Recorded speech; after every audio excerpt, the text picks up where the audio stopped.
السلام عليكم ورحمة الله وبركاته. أهلا بكم حبايبي معايا في مطبخ ديدي. النهاردة إن شاء الله هنعمل الأكلة الحلوة اللذيذة اللي قدامكم دي، صينية محشي الخرشوف والبطاطس باللحمة المفرومة.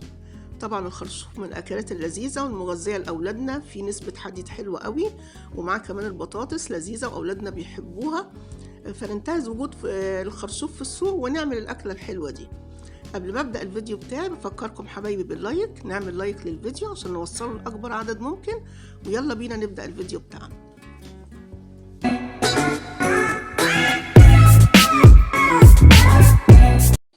هجيب بقى كميه البطاطس اللي انت عايزاها، يعني عايزه تعملي كيلو اكتر اقل، برضو كميه الخرشوف اللي انت عايزاها، يعني الخرشوف بيتباع بالواحده، شوفي انت عايزه قد ايه وهتعملي الكميه اللي انت عايزاها. مسكت البطاطس قشرتها وغسلتها كويس جدا زي ما هي قدامكم كده. وبالنسبه للخرشوف هتمسكيه بقى تنضفيه من العروق الخضراء اللي بره دي كلها، وتنضفيه بالسكينه كده لحد ما توصلي للراس البيضه اللي جوه. هنعمل كده مع بعض ونشوف. قبل ما ابدا في تنظيف الخرشوف هنعصج اللحمه عشان تاخد وقتها على النار. جبت بصله كبيره فرمتها او تقطعيها صغير وتنزليها في الحله،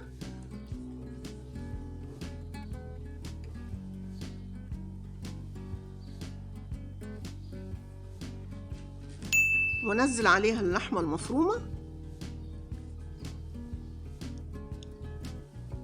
وعايزه اقول لكم كميه الخرشوف والبطاطس دي انا عاملاها بربع كيلو لحمه مفرومه بس، يعني كفته كويس جدا.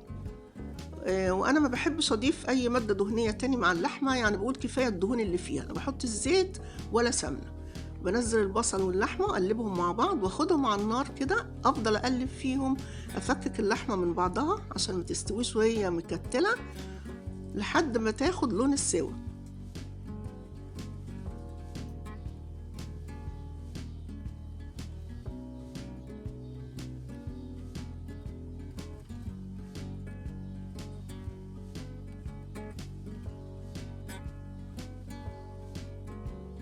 هي كده اخدت معايا لون السوا اهو. هنزل عليها بقى الملح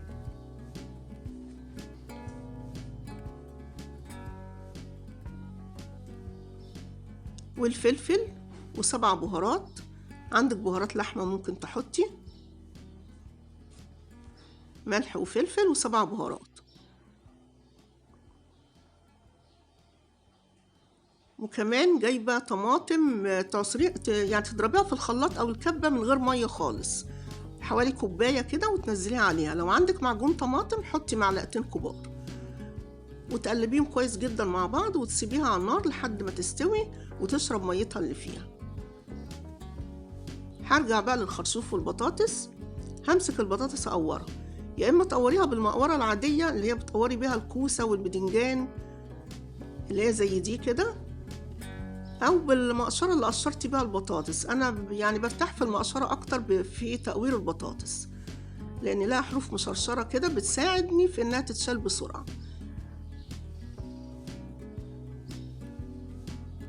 والقلب بتاع البطاطس ده انا مش هرميه، يعني ده هيستوي برضو مع البطاطس والخرشوف وبيتاكل بيبقى طعمه حلو قوي. تقوي كده يعني تخليها ايه مساحة معقولة عشان اللحمة تبقى ظاهرة فيها برضو.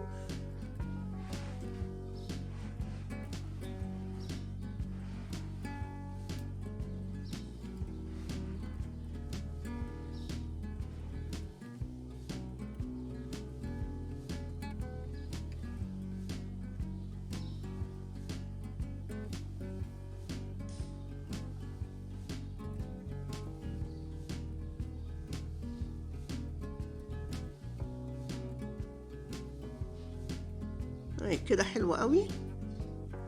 ولو البطاطسية كبيرة في ايدك ممكن تقسميها نصين.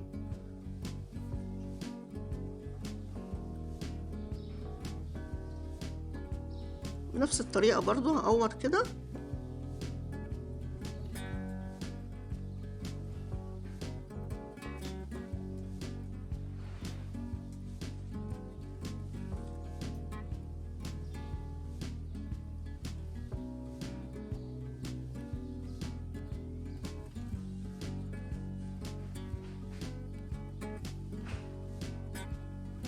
بالشكل ده كده. انا قورت كمية البطاطس كلها، هركنها بقى على جنب وامسك الخرصوف. هجيب حلة وفيها مية وهنزل فيها معلقة من الدقيق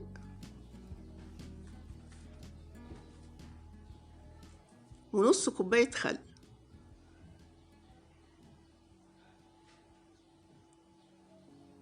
هدوب الدقيق في المية كده، اقلبه.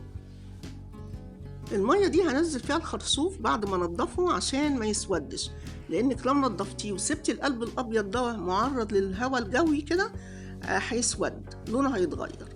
فتنزليها في المية ام خل ودقيق. همسك بقى الخرصوف انضفه، اشيل كل العروق الخضراء اللي بره دي،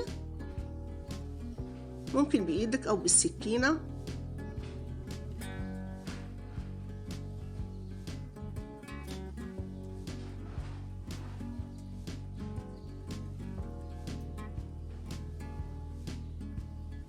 وطبعا كل ما كان الخرصوف طازة كل ما يساعدك على تنظيفه. هتلاقي الورق ده اتقطع معاكي بسرعة. الحروف الناشفة دي تشيليها بالسكينة اهي. ده القلب بتاعها، شلت كل الاخضر وكل الناشف. بالنسبة بقى للشعر اللي في قلب الخرصوفة، اجيب معلقة واكحته بالمعلقة كده، هيطلع معايا بمنتهى السهولة.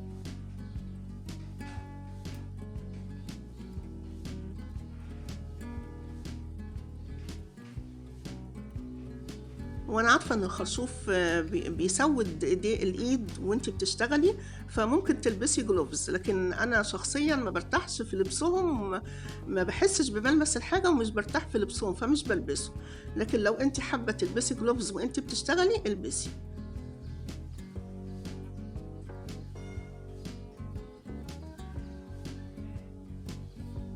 اطلع الشعر كله بالمعلقه، خليها نضيفه خالص.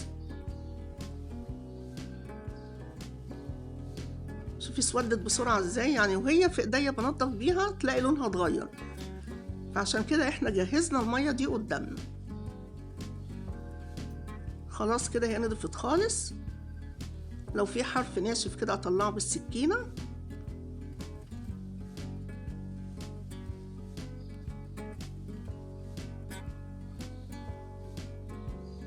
وانزلها في المية، اقلبها كده وانزلها في المية.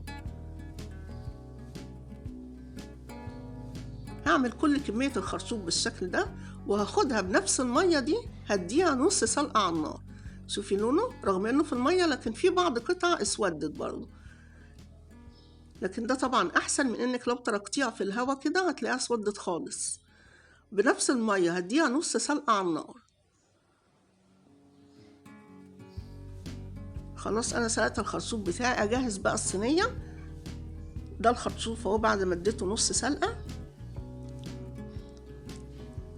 هجيب الصينية بتاعتي وهنزل فيها اللي انا طلعته من تقوير البطاطس، احطه كده في الارضية.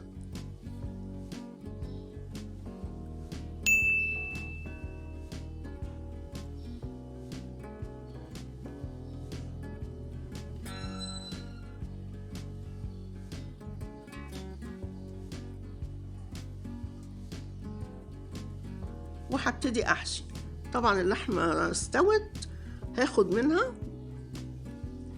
واحط كمية كده حلوة، وهرص في الصينية. شوف شكلها يفتح النفس ومغذية ومفيدة، واولادنا بيحبوا الاكلات اللي زي دي قوي.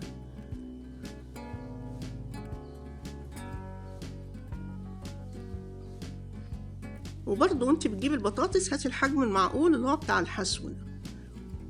همسك الخرصوف برضو احط في قلبها كده اللحمة،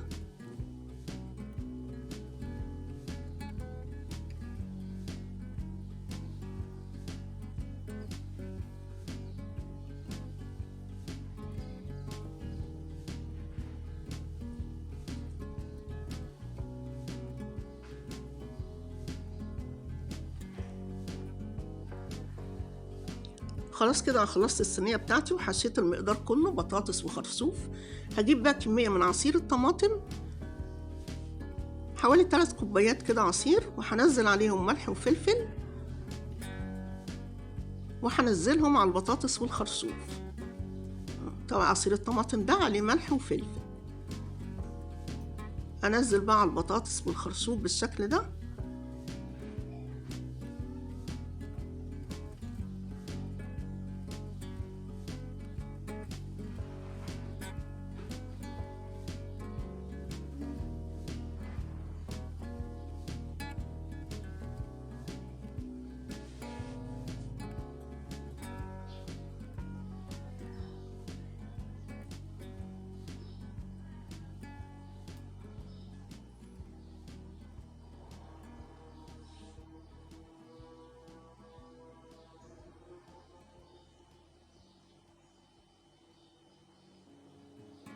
نزلت كل كمية العصير. هاخد بقى الصينية الحلوة بتاعتي دي أغطيها وأحطها على النار من فوق.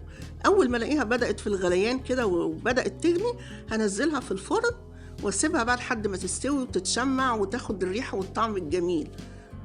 وادي الصينية بتاعتي اهي كده، أنا خلصتها وطلعتها من الفرن مستوية وريحتها جميلة جدا ولذيذة وأكلة في منتهى الجمال. ممكن تعملي جنبها رز أبيض، رز مفلفل اللي هو رزة ورزة، تبقى لذيذة قوي.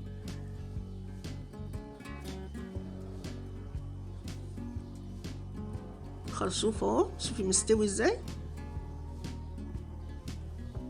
برضو البطاطس طبعا بتبقى سواها معقول، ما نهرهاش. البطاطس لما بتتهرى بتبقى مش حلو. ايه رأيكم بقى في الأكلة اللذيذة دي؟ أولادنا بيحبوها ومغذية ومفيدة لهم جدا. يلا يا حبايبي، لو عجبكم الفيديو عايزة لايك للفيديو عشان نوصله لأكبر عدد ممكن. كمان لو لسه مشتركتوش في القناة انزلوا واشتركوا، هتلاقوا وصفات كتيرة جدا اقتصادية وجميلة. وفعلوا جرس الإشعارات عشان يوصلكم كل جديد، وبالهنا والشفا.